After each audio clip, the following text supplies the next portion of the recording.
Nous sommes ici dans la faculté de médecine d'Alger, où nous subissons depuis début juillet de très très grandes difficultés d'alimentation en eau, ce qui fait que malheureusement, nos étudiants, qui sont aux alentours d'une dizaine de milliers au quotidien, ont des difficultés à être accueillis correctement.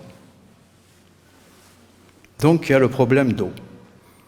Je vous assure qu'avant de vouloir m'exprimer là-dessus, je me suis longtemps et beaucoup posé la question, est-ce que c'est une opportunité pour le faire ou pas?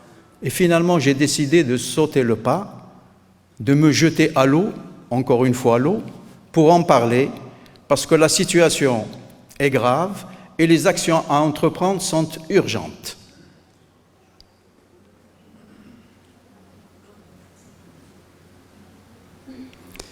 Toujours sur le problème de l'eau.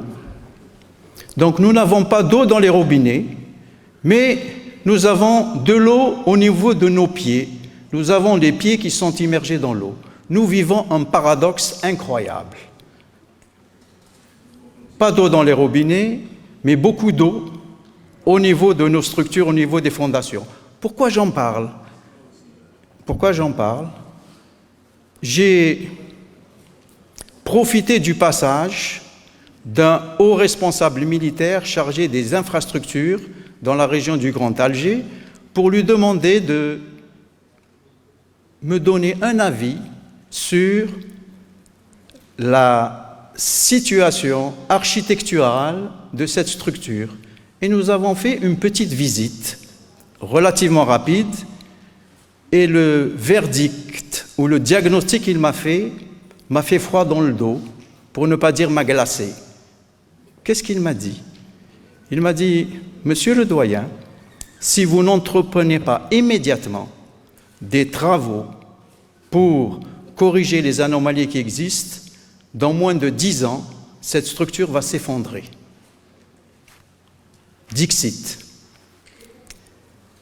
Alors je me suis dit, il faut que nous parlions de tout ça parce que nous allons vivre ensemble, nous allons partager ces difficultés, nous allons partager ces angoisses, donc il faut qu'on puisse les prendre en charge ensemble. Et nous faisons appel aujourd'hui, solennellement, au pouvoir public pour nous aider à trouver des solutions à cette situation, je ne veux pas la qualifier, à cette situation difficile à vivre, et en particulier pour tous les étudiants qui sont chez nous quotidiennement. Et je vous rappelle qu'ils sont en moyenne une dizaine de milliers.